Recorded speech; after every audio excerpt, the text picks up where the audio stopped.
Happy Monday! We have a really short week this week, and we are going to have some fun. We have a theme this week with our 2 short days in reading, and our theme has to do with this next question. And this next question, I keep going ahead too fast. Let me move my camera a little bit. Maybe you can see that question. What is gingerbread? Do you have any answers? I know many people this time of year might use gingerbread to make things.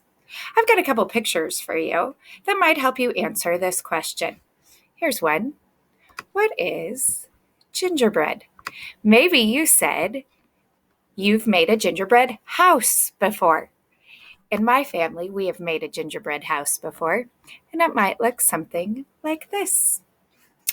Maybe you said gingerbread is a type of cookie that we make around some winter holidays. Okay, you would be right. Gingerbread has been used to make houses, like in this picture, and also cookies or gingerbread men that we can eat, like in this picture. Do you ever eat gingerbread men? Which part do you eat first? Do you eat its head? Or maybe its arm? I want you to think about it. If you make gingerbread men this year and you eat them, I want you to pay attention to your family members and what part they eat first. Just a little extra thing. Email me if you notice. All right, so moving on. Aside from gingerbread, I also want to ask you, what is nonfiction? Yep, we're getting back to reading terms. I promise I'll get back to gingerbread in a little bit. But first, what is nonfiction?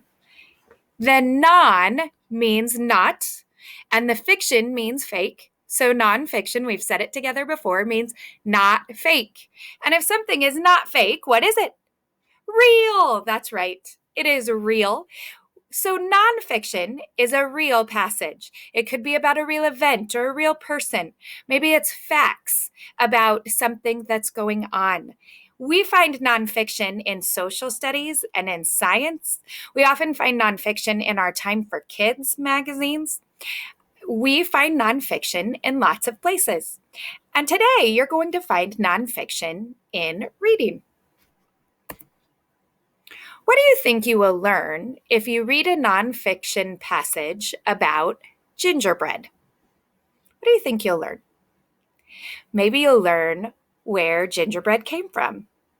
Maybe you'll learn the history of gingerbread. What other things might you learn in a nonfiction passage about gingerbread? Well, today you will get to find out because you're going to read a nonfiction passage about gingerbread. And your nonfiction passage looks just like this. Hopefully you have your bundle with you right now. And we're actually going to start this nonfiction passage together. Before we do, I want to go through some ways that nonfiction is a little bit different than reading fiction. Okay? When we read nonfiction, we're reading to learn something. Today, you'll be reading to learn about gingerbread and how it's been used in history. Okay? Last week, we talked about the author's purpose. And actually, that was 2 weeks ago. We talked about author's purpose. And what would the author's purpose be when you're reading nonfiction? I hope you said it's to inform, okay? We are gaining facts or information, or we're learning something when we read nonfiction. So the author's purpose is to inform us or give us information or teach us something. Inform. And so a good strategy when we read nonfiction is to read the questions first. Why do you think we might do that? We read questions first so we know what we're looking for as we read. And we're going to practice this strategy in just a moment. And then another strategy, and we've been doing this for a few weeks now in science and social studies, I want you to use a highlighter. Okay, and you're going to use your highlighter, and I'm going to try to use one on my Chromebook today as I video. And we're going to highlight things that might help you find the answers. Okay, so let's practice. And before we get started, I want to talk about text evidence. Have you heard this phrase before, text evidence? I know this is something Mrs. Kelzer talks to you about in science.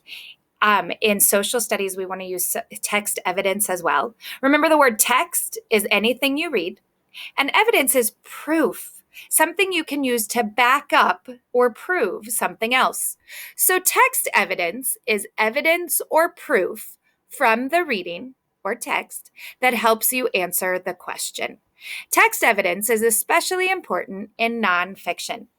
And today, when you answer your comprehension questions, each question wants you to cite or write down text evidence. So you need to go back in the passage and you're going to find clues in the passage that prove your answer.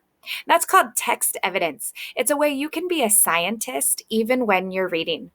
Remember, in nonfiction, you're reading to learn. So you want to learn these facts and evidence to support the facts that you learn.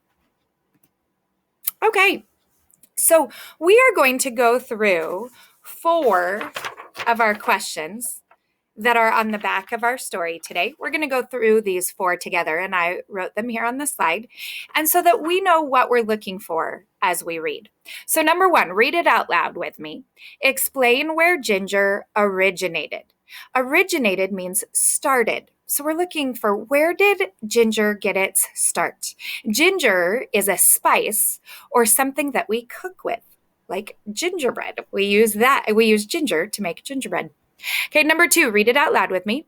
What were some early uses of ginger root and ginger, the spice, before the 1500s?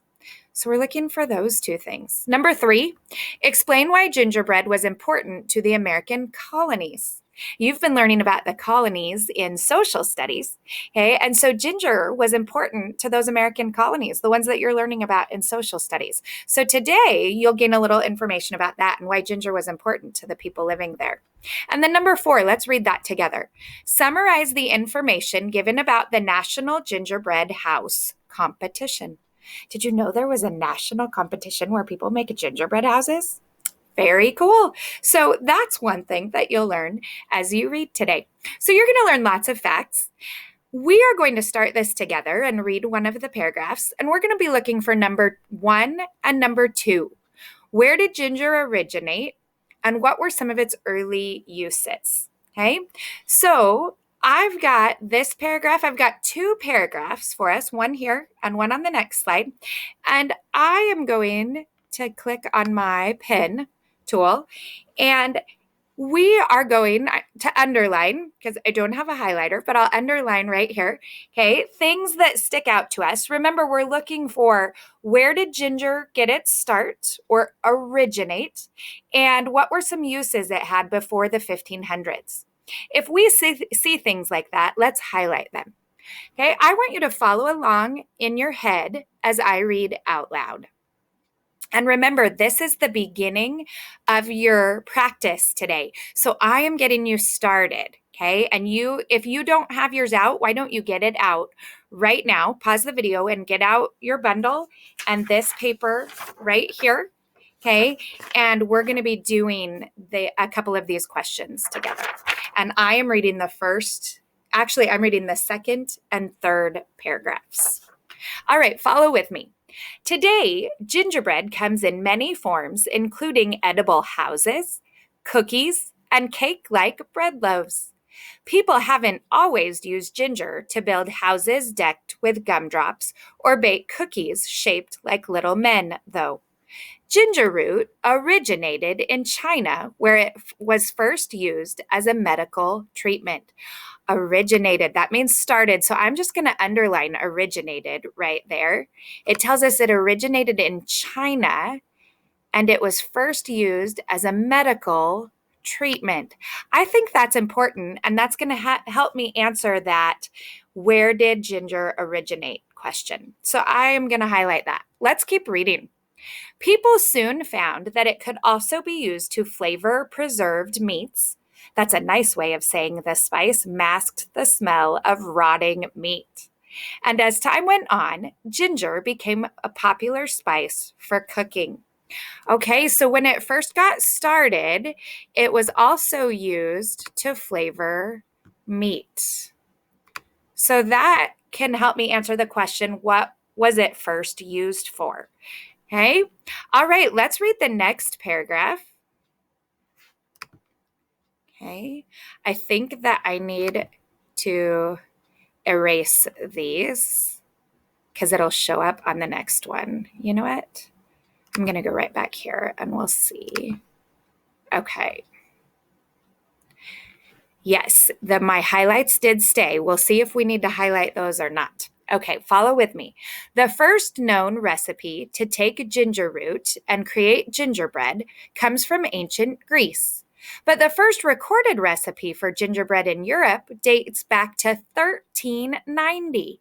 I'm going to go ahead and underline 1390 because that's before the 1500s. And our question was, how was it used before the 1500s? Okay, and so it was used to create gingerbread even as early as 1390. That was a long time ago. All right, let's keep reading. In some early kitchens, gingerbread was baked soft and lightly spiced, so kind of like cookies, like soft cookies like we like. And in other early kitchens, gingerbread was baked as a crisp, flat cookie.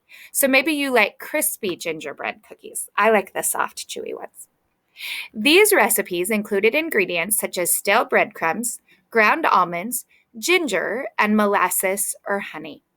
Okay, so that also helps us answer how was it used at the beginning. So now let's move on to the next slide. Let's see if it lets me move on. I'm going to move back. I got to change my tools. Here we go. Okay, and I should probably erase. Hopefully we can remember what we highlighted. This is where it would be better if we were in the classroom, right? Sometimes our online tools don't work exactly the same as we want them to, but I'm going to erase most of this right here so we can see it. Okay, and let's see if we can answer two of these questions. Here's the first question we're going to answer. Explain where ginger originated. Do you remember what we underlined? We said it originated in China and it was used as a medical treatment. Okay, that will help you answer this question right here. Okay, number one, explain where ginger originated and cite from the text. Cite means to find it in the text.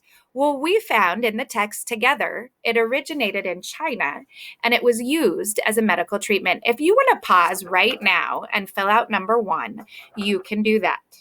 Let's look at number two. What were some early uses of ginger root and ginger the spice before the 1500s? Okay, and so we learned up here when it originated in China, it was first used as a medical treatment. So we know that was one of its uses, was a medical treatment. We also read and highlighted on the page before that it was used to preserve and flavor meat. Okay. And then we also learned in 1390, it was used to make gingerbread, which was a tasty treat.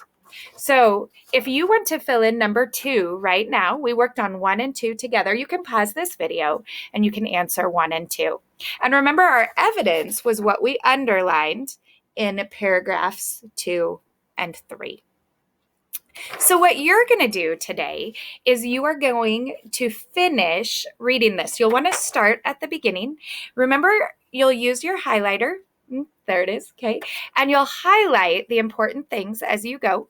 Be sure to read these questions. I read a few of them with you, but I want you to read them so that you know what you're looking for. Just like we looked for where did it originate and what were some early uses. Okay. So I want you to do that same thing.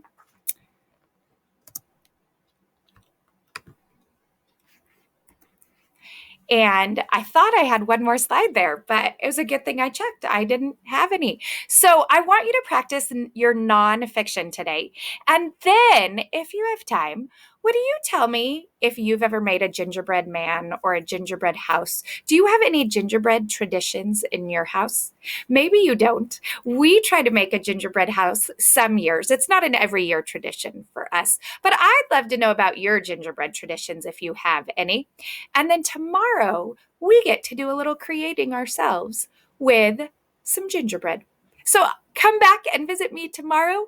I will see you then. Happy nonfiction reading and working today.